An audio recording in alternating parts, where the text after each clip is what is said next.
പിന്നെ ഞാനൊരു കാര്യം പറയാനാണ് വന്നത്. പ്രത്യേകിച്ച് എൻ്റെ പേരിൽ എന്തോ പിരിവ് നടത്തുന്നുണ്ടെന്ന് ഞാൻ അറിഞ്ഞു. പക്ഷെ ഒരിക്കലും ഞാൻ അറിഞ്ഞിട്ടാണ് എന്ന് നിങ്ങൾ ഒരിക്കലും പറയില്ല. ഞാൻ അറിഞ്ഞിട്ടല്ല, എൻ്റെ സമ്മതത്തോടു കൂടിയല്ല. മനസ്സിലായോ? ഞാൻ ഒരിക്കലും ആരോടും പറഞ്ഞിട്ടില്ല എൻ്റെ അസുഖത്തിന് വേണ്ടി പിരിക്കണം എന്ന്, ഒന്നും ഒരിക്കലും പറഞ്ഞിട്ടില്ല. എന്നെ സ്നേഹിക്കുന്നവര് രേണുസുതിയെ കുറിച്ച് ഒരു കണ്ടന്റ് ഇപ്പൊ അടുത്തൊന്നും ചെയ്യേണ്ടെന്ന് വെച്ചതാണ്. പക്ഷെ ക്യാൻസർ പോലുള്ള ഒരു മാരക രോഗത്തോട് ശക്തമായി പൊരുതിക്കൊണ്ടിരിക്കുന്ന ഒരാളെ കുറിച്ച് ഫേസ്ബുക്കിൽ RIP പോസ്റ്റ് ഇട്ട് കഴിഞ്ഞാണെങ്കിൽ എങ്ങനെയാണ് മിണ്ടാതിരിക്കാൻ കഴിയുക? സിബിൻ ചിരിക്കുടുക്ക എന്ന് പറഞ്ഞ ഒരു ചങ്ങായിയാണ് രേണുവിന് ആദരാഞ്ജലികൾ നേർന്നുകൊണ്ട് ഫേസ്ബുക്കിൽ പോസ്റ്റ് ഇട്ടിരിക്കുന്നത്. അതിലേക്ക് ഞാൻ വരാം. അതിനു മുമ്പ് ചില കാര്യങ്ങൾ പറയാനുണ്ട്. പോയ കാലത്ത് ഞാൻ രേണുവിനെ ഇഷ്ടംപോലെ വിമർശിച്ചിട്ടുണ്ട്. അന്നത്തെ സാഹചര്യങ്ങൾ അങ്ങനെയായിരുന്നു. വിമർശിക്കുക മാത്രമല്ല, ഇഷ്ടംപോലെ വട്ടം നമ്മൾ രേണുവിനെ സപ്പോർട്ട് ചെയ്തുകൊണ്ടും വീഡിയോകൾ ചെയ്തിട്ടുണ്ട്. ഇനി വിമർശനത്തിന്റെ കാര്യം എടുക്കുകയാണെങ്കിൽ വിമർശിക്കേണ്ടതായ വിഷയങ്ങൾ വന്നതുകൊണ്ട് മാത്രമാണ് നമ്മൾ രേണുവിനെ വിമർശിച്ചുകൊണ്ട് സംസാരിച്ചിരുന്നത്. ഇപ്പൊ ഞാൻ രേണുവിനെ സപ്പോർട്ട് ചെയ്ത് സംസാരിക്കുമ്പോൾ ചിലപ്പോൾ ചില ആളുകൾക്ക് അത് ഇഷ്ടപ്പെട്ടോണമെന്നില്ല. നീ പണ്ട് അവളെ കുറെ കുറ്റം പറഞ്ഞുകൊണ്ട് കുറെ പൈസ ഉണ്ടാക്കിയതല്ലേ, ഇപ്പൊ അവളെ സപ്പോർട്ട് ചെയ്യാൻ നാണമില്ല എന്നൊക്കെ ചോദിച്ചുകൊണ്ട് കുറെ ആൾക്കാർ വരാൻ സാധ്യതയുണ്ട്. അവരോടൊന്നേ പറയാനുള്ളൂ, ഈ ചാനലിൽ ഞാൻ പലവിധ കണ്ടന്റുകളും ചെയ്യാറുണ്ട്. കുറച്ച് കാലങ്ങളായി രേണുസുതി ആയിരുന്നു സോഷ്യൽ മീഡിയയിലെ ഹോട്ട് ടോപ്പിക് എന്ന് പറയുന്നത്. സോഷ്യൽ മീഡിയയിൽ നടക്കുന്ന കാര്യങ്ങൾ ചർച്ച ചെയ്യുന്ന ഒരു ചാനൽ എന്ന നിലക്ക് സ്വാഭാവികമായും ഇടയ്ക്കിടെ രേണുസുതിയെ കുറിച്ച് എനിക്ക് വീഡിയോകൾ ചെയ്യേണ്ടി വന്നിട്ടുണ്ട്. എന്ന് വെച്ച് എന്നും 4 നേരം രേണുവിനെ കുറിച്ച് സംസാരിച്ച് പൈസ ഉണ്ടാക്കാൻ ഞാൻ നിന്നിട്ടില്ല. അത്ര റെലവെന്റ് ആയ കോൺട്രവേഴ്ഷ്യൽ ആയിട്ടുള്ള ടോപ്പിക്കുകൾ വന്നാൽ മാത്രമേ ഞാൻ രേണുവിന്റെ കണ്ടന്റുകൾ എടുക്കാറുള്ളൂ. കുറെ കാലം രേണുവിനെ കുറ്റം പറഞ്ഞ് പൈസ ഉണ്ടാക്കിയിട്ട് ഇപ്പൊ അവിടെ വെച്ച് സഹതാപം വിറ്റ് പൈസ ഉണ്ടാക്കാൻ നാണമില്ല എന്ന ചോദ്യവുമായി ആരും വരാൻ നിൽക്കണ്ട. രേണുവിനെ ഒരു കാലത്ത് ഏറ്റവും കൂടുതൽ സപ്പോർട്ട് ചെയ്തുകൊണ്ട് സംസാരിച്ചിട്ടുള്ള ഒരാളാണ് ഞാൻ. എന്നാൽ പിന്നീട് അതിനേക്കാൾ കൂടുതൽ ഞാൻ വിമർശിച്ച് സംസാരിച്ചിട്ടുമുണ്ട്. എന്ന് വെച്ച് ഇനി ഒരിക്കലും അവരെ സപ്പോർട്ട് ചെയ്ത് സംസാരിക്കാൻ പാടില്ല എന്നൊന്നും ഇല്ലല്ലോ. സപ്പോർട്ട് ചെയ്യേണ്ട സമയത്ത് സപ്പോർട്ട് ചെയ്യും, വിമർശിക്കേണ്ട സമയത്ത് വിമർശിക്കും, അത്രയേ ഉള്ളൂ. ഞാൻ ഈ ചാനൽ തുടങ്ങിയത് എന്റെ അഭിപ്രായങ്ങൾ പറയാനാണ്. വിഷയത്തിൽ ഊന്നി മാത്രമേ ഞാൻ എല്ലാ കണ്ടന്റുകളിലും സംസാരിക്കാറുള്ളൂ. ഒരിക്കലും പേഴ്സണലായി ഒന്നിനെയും സമീപിക്കാറില്ല. അതുകൊണ്ടാണ് വിമർശിച്ച അതേ നാവ് കൊണ്ട് തന്നെ എനിക്ക് ഒരാളെ സപ്പോർട്ട് ചെയ്യാനും സാധിക്കുന്നത്. നേരെ തിരിച്ചും അങ്ങനെ തന്നെ. ഇത് തുടക്കത്തിലേ പറഞ്ഞു വെച്ചിട്ടില്ലെങ്കിൽ ഓരോരുത്തരുമാര് ചൊറിഞ്ഞ കമന്റ് ആയിട്ട് വരും. അതുകൊണ്ട് പറഞ്ഞതേ ഉള്ളൂ. എന്താണ്, നമുക്ക് വിഷയത്തിലേക്ക് വരാം. അപ്പൊ RIP പോസ്റ്റിന്റെ കാര്യം ഞാൻ ആ പോസ്റ്റോടെ സൈഡിൽ കൊടുക്കാം. ജീവിച്ചിരിക്കുന്ന ഒരു വ്യക്തിക്ക്, അതും ക്യാൻസർ പോലുള്ള മഹാരോഗത്തോട് പൊരുതുന്ന ഒരു വ്യക്തിക്ക് ആദരാഞ്ജലികൾ നേരുക എന്നൊക്കെ പറഞ്ഞാൽ എന്തൊരു സാഡിസ്റ്റിക് മെന്റാലിറ്റി ആണ് അതൊന്നും ആലോചിച്ച് നോക്കൂ. നോർമൽ ആയിട്ടുള്ള ഒരു മനുഷ്യന് ഇങ്ങനെ ചെയ്യാൻ കഴിയും? രേണുവുമായി നമുക്ക് പല വിയോജിപ്പുകളും ഉണ്ടാവും. എന്ന് വെച്ച് അവർക്ക് ഒരു അസുഖം വരുമ്പോൾ ആ സമയത്തല്ല അത് കാണിക്കേണ്ടത്. വകതിരിവും വിവേകവും ഉള്ള ഒരാളെങ്കിലും ഇങ്ങനെ ചെയ്യുമെന്ന് എനിക്ക് തോന്നുന്നില്ല. എന്തായാലും രേണു വിഷയം അഡ്രസ് ചെയ്തുകൊണ്ട് ഒരു വീഡിയോ ചെയ്തിട്ടുണ്ട്. ഇത് മാത്രമല്ല, രേണുവിന്റെ പേരിൽ പണപ്പിരിവും നടക്കുന്നതുമായി ബന്ധപ്പെട്ട് ചില കാര്യങ്ങളും രേണു സംസാരിക്കുന്നുണ്ട്. നമുക്ക് അതൊന്ന് കേട്ടോക്കാം. Welcome back to my YouTube channel. ഇപ്പം എൻ്റെ ബെഡ്റൂമിലാണ്. ഞാൻ കൈക്ക് വയ്യ, എന്നാലും ഞാൻ ഈ ഡ്രസ്സ് ഇട്ടുകൊണ്ട് എനിക്ക് ഇച്ചിരി വേദന ഉണ്ടെന്ന് വീഡിയോ ഇടാൻ വേണ്ടിയിട്ട് ഇട്ടതാണ്. ഒരുപാട് പേര് എൻ്റെ അസുഖം അറിഞ്ഞ് ഒരുപാട് പേര് ആശ്വസിപ്പിക്കുന്നുണ്ട്, അതുപോലെ സഹായിക്കുന്നുണ്ട്, ഞാൻ ചോദിക്കാതെ തന്നെ. പിന്നെ ഞാനൊരു കാര്യം പറയാനാണ് വന്നത്.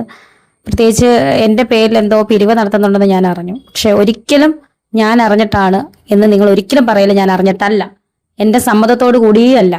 മനസ്സിലായോ? ഞാൻ ഒരിക്കലും ആരോടും പറഞ്ഞിട്ടില്ല എൻ്റെ അസുഖത്തിന് വേണ്ടി പിരിക്കണം എന്ന്, ഒന്നും ഒരിക്കലും പറഞ്ഞിട്ടില്ല. അങ്ങനെയെങ്കിൽ ഒരിക്കലും രേണുവിന്റെ പേരിൽ പണപ്പിരിവ് നടത്തരുത് എന്ന് തന്നെയാണ് എന്റെ അഭിപ്രായം. ഒരാളുടെ പേരിൽ പണപ്പിരിവ് നടത്തുന്നതിന് മുമ്പ് അയാളുടെ സമ്മതം വാങ്ങേണ്ടത് നിർബന്ധമായിട്ടുള്ള കാര്യമാണ്. കാരണം ഇതിൽ ആത്മാഭിമാനത്തിന് പ്രശ്നമൊക്കെ വരുന്നുണ്ട്. തന്റെ പേരിൽ പണപ്പിരിവ് നടത്തുന്നതൊന്നും എല്ലാവർക്കും ഇഷ്ടമായിക്കൊള്ളണമെന്നില്ല. എനിക്ക് തോന്നുന്നത് എന്താണെന്ന് വെച്ചാണെങ്കിൽ രേണുവിന് ചാരിറ്റി ആയി കിട്ടിയ വീടിന്റെ പേരിൽ ഓൾറെഡി കുറെ വിവാദങ്ങളൊക്കെ ഉണ്ടായിട്ടുണ്ടായിരുന്നല്ലോ. ഇനിയിപ്പോ ചികിത്സക്ക് കൂടി നാട്ടുകാരുടെ കയ്യിൽ നിന്ന് പൈസ വാങ്ങിയിട്ട് ഇനി നാളെ അങ്ങനെ ഒരു പ്രശ്നം വരണ്ടെന്ന് വെച്ചിട്ടാവണം പിരിവ് നടത്തേണ്ട അന്ന് രേണുസുതി പറഞ്ഞു എന്ന് തോന്നുന്നു. മാത്രമല്ല, ഇപ്പൊ പണ്ടത്തെ പോരൊന്നല്ലോ. രേണുവിന്റെ സാമ്പത്തിക സ്ഥിതിക്ക് അത്യാവശ്യം പുരോഗതിയും വന്നിട്ടുണ്ട്.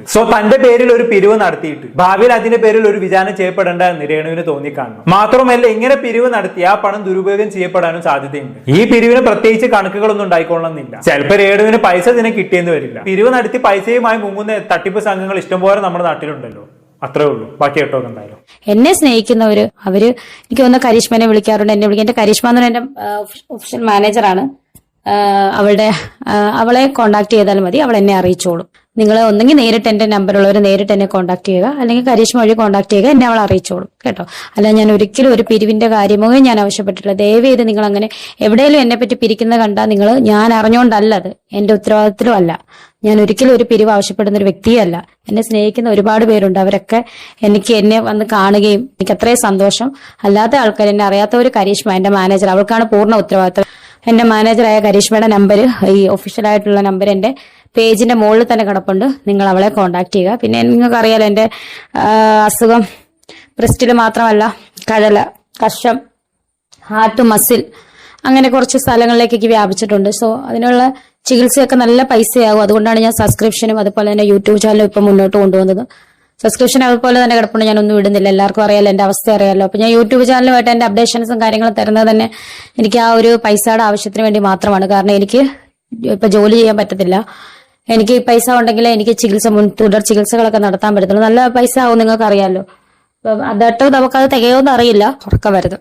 അപ്പൊ ഒരുപാട് സ്നേഹമുള്ള ആളുകൾ എന്നെ കാണാൻ വന്നു. എനിക്കതില് ഒരു ദൂരെ നിന്ന് രേണു ഞങ്ങളുണ്ട്, അല്ലെങ്കിൽ ഇവിടെ വന്ന് എന്നെ ഒന്ന് കാണുമ്പോൾ എനിക്കുണ്ടാകുന്ന ഒരു സന്തോഷം, അതെന്റെ ജീവിതത്തിൽ പറഞ്ഞറിയിക്കാൻ പറ്റാത്ത സന്തോഷം.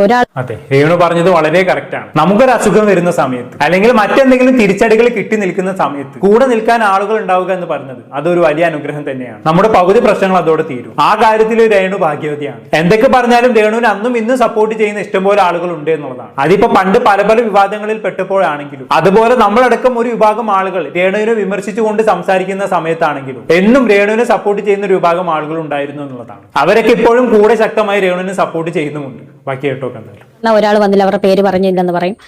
ഈ പോലെ പ്രധാനപ്പെട്ട എന്റെ എന്താ പറയാ മാനേജറൊക്കെ വന്നു, എന്റെ കരിഷ്മയൊക്കെ വന്നു, അത് മാത്രം പറയാലോ. ബാക്കി ഒരുപാട് പേര് നല്ല ആൾക്കാർ വന്നു, എന്നെ സ്നേഹിക്കുന്നവർ വന്നു.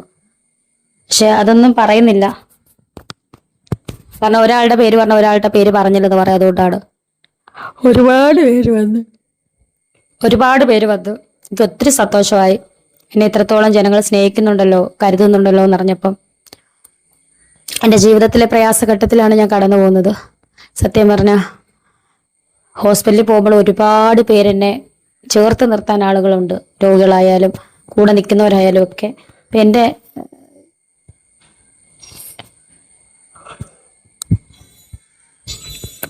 ഇങ്ങനെ പറയണോന്ന് അറിയത്തില്ല. നന്ദി.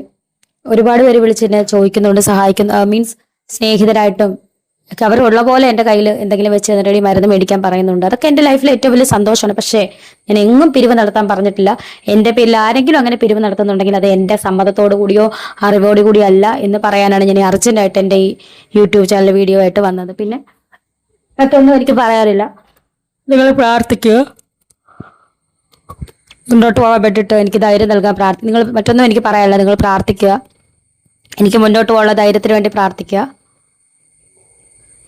വേറെ കൂടുതലായിട്ട് എനിക്കൊന്നും പറയാനില്ല. പിക് ലൈനിന്റെ ഒരു വേദനയും കാര്യങ്ങളൊക്കെ ഉണ്ട്. അത് ഞാൻ മൂടിയിട്ടേക്കുവാണ്, ഡ്രസ്സ് ചെയ്യുന്നുണ്ട്. അതിൻ്റെ ഈ നമ്മൾ പറയുന്ന പോലെ മെഡിക്കൽ കോളേജിൽ ചിലവില്ലെന്നൊന്നും പറയില്ല, നല്ല ചിലവുണ്ട്. ഈ ട്രീറ്റ്മെന്റിന് നിങ്ങൾക്കറിയാം, ക്യാൻസർ രോഗികളായിട്ടുള്ള ആരെങ്കിലും എവിടെയെങ്കിലും നിങ്ങൾ ഇവിടെ ഇരുന്ന് ഈ വീഡിയോ കാണുന്നുണ്ടെങ്കിൽ അവർക്ക് വീട്ടുകാർക്കും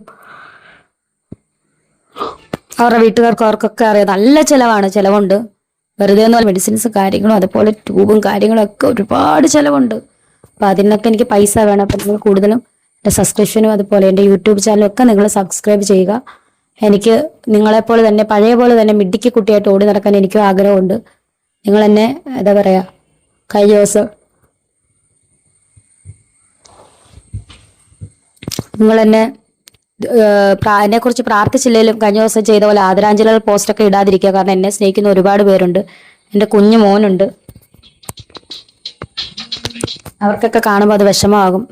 സോ എന്റെ ചാനൽ സബ്സ്ക്രൈബ് ചെയ്യുക, ലൈക്ക് ചെയ്യുക, ഷെയർ ചെയ്യുക. Thank you. അതെ, സഹായിച്ചില്ലെങ്കിലും ഉപദ്രവിക്കരുത്. ഈ സമയത്ത് ആദരാഞ്ജലികൾ നേർന്നുകൊണ്ട് പോസ്റ്റ് ഇടുക എന്നൊക്കെ പറഞ്ഞാൽ എങ്ങനെ സാധിക്കുന്നു എന്തോ. എല്ലാവരും മനുഷ്യന്മാരാണ്. ഒരു നിമിഷം മതി നമ്മുടെയൊക്കെ ജീവിതം മാറി മറിയാൻ. ആ ഒരു ഓർമ്മ എല്ലാവർക്കും ഉണ്ടാവുന്നത് നല്ലതാണ്. ക്യാൻസർ വന്ന ഒരാളെ കളിയാക്കിക്കൊണ്ട് ആദരാഞ്ജലികൾ നേരുമ്പോൾ കർമ്മ എന്ന് പറയുന്ന ഒരു സാധനം ഉണ്ടെന്ന് ആലോചിക്കുക. ശത്രുക്കൾക്ക് പോലും വരരുത് എന്ന് ആഗ്രഹിക്കുന്ന ഒരു രോഗമാണ് ക്യാൻസർ. മാനസികമായും സാമ്പത്തികമായും ഒരു കുടുംബം മുഴുവൻ തകരാൻ ഇങ്ങനെ ഒരു അസുഖം വന്നാൽ മാത്രം മതി. ഇങ്ങനെ രേണുവിനെ കളിയാക്കിക്കൊണ്ട് പോസ്റ്റും കമന്റും ഇടുന്നവർ അതൊക്കെ ഒന്ന് മനസ്സിലാക്കിയാൽ നല്ലതാണ്. ചില കമന്റുകളൊക്കെ വായിച്ച് സഹിക്കാൻ കഴിയൂല. എന്തിനാണ് ഒരാളോട് ഇത്ര വെറുപ്പ് വെച്ച് പുലർത്തുന്നതെന്ന് തോന്നിപ്പോകും. പണ്ടൊക്കെ ആണെങ്കിൽ ഓക്കെ, രേണുവിന്റെ കയ്യിലിരിപ്പ് കൊണ്ടെന്നാണെങ്കിലും വെക്കാം, നമ്മളും കുറെ ഊക്കിയിട്ടുണ്ട്. പക്ഷെ ക്യാൻസർ പോലൊരു രോഗം വന്ന് അതിനോട് പൊരുതുന്ന സമയത്തും ഇങ്ങനെ വളരെ മോശം കമന്റുകൾ ഇടുക എന്നൊക്കെ പറഞ്ഞാൽ അതിന് മാത്രം വലിയ തെറ്റൊന്നും രേണു ചെയ്തിട്ടില്ല. വേണമെങ്കിൽ ചില കമന്റുകൾ ഞാനൊന്ന് വായിച്ചുതരാം. ശ്രുതി പോയ പിന്നെ കാണിച്ചു കൂട്ടി അപരാധങ്ങൾ സ്വർഗത്തിൽ നിന്ന് കണ്ട ശ്രുതി അവിടെ റിക്വസ്റ്റ് കൊടുത്ത് കാണും, വേഗം അങ്ങോട്ട് കയറ്റി വിടാൻ. നല്ല കാര്യം, ശ്രുതിച്ചേട്ടൻ അടുത്ത് എത്രയും പെട്ടെന്ന് എത്താൻ കഴിയട്ടെ. നേരത്തെ അറിയാമായിരുന്നെങ്കിൽ പിന്നെന്താ ഈ 3ാം സ്റ്റേജ് വരെ വെച്ചോണ്ടിരുന്നത്. ലോകം കീഴ്മേൽ മറിക്കുന്ന നെകളിപ്പോയിരുന്നല്ലോ ശ്രുതിയെ പറ്റിച്ച് നടന്നതിന്റെ ശാപം. പുതിയ നാടകം വരുന്നതിനാൽ കള്ളം മാത്രം പറഞ്ഞ് ശീലമുള്ളവർ ഇതും ഇതിനപ്പുറവും പറയും. 15 വയസ്സിൽ ഇത് വന്നവൾ ഒരു ട്രീറ്റ്മെന്റ് ചെയ്യാതെ മറച്ചു വെച്ച് 2 പേരെ വിവാഹം കഴിച്ച ഒരു കുഞ്ഞിന് ജന്മം നൽകി ബ്രസ്റ്റ് ക്യാൻസർ വന്നിട്ട് മുരുകൂട്ടി കൂടെ കഴിഞ്ഞ ശ്രുതി ഏട്ടന് പോലും അറിയാത്ത ഇവളുടെ അടുത്ത് ക്യാഷ് പറ്റിക്കാനുള്ള വെറും ഷോ മാത്രം. കാരണം ഇവളുടെ അഹങ്കാരം ജനങ്ങളെ അഭ്യാസ വാക്കുകൾ ഉപയോഗിച്ച് ഉപയോഗിച്ച് നഗ്ന പ്രദർശനവും ഒക്കെ നടത്തി ഇപ്പോൾ ടപ്പേ എന്ന് താഴേക്ക് വിപണന മേഖലയ്ക്ക് മാന്ദ്യം ഇടിഞ്ഞ് താഴ്ന്നു. ഇപ്പോൾ മറ്റു മാർഗങ്ങളില്ലാത്തത് കൊണ്ട് പുതിയ 19ാം അടവ് ജനങ്ങൾക്ക് മുന്നിൽ ഇറക്കി. നിന്റെ നെഗളിപ്പോ ഒന്ന് ഓർക്കാമായിരുന്നു ഒരിക്കൽ ഇതൊക്കെ തീരുമെന്ന്. നിന്റെ അഹങ്കാരമാണ് നിന്നെ എവിടെ വരെ എത്തിച്ചത്. മാപ്പ് പറഞ്ഞി സുഖമാകും, പൈസ കണ്ടപ്പോൾ അഹങ്കരിച്ചു.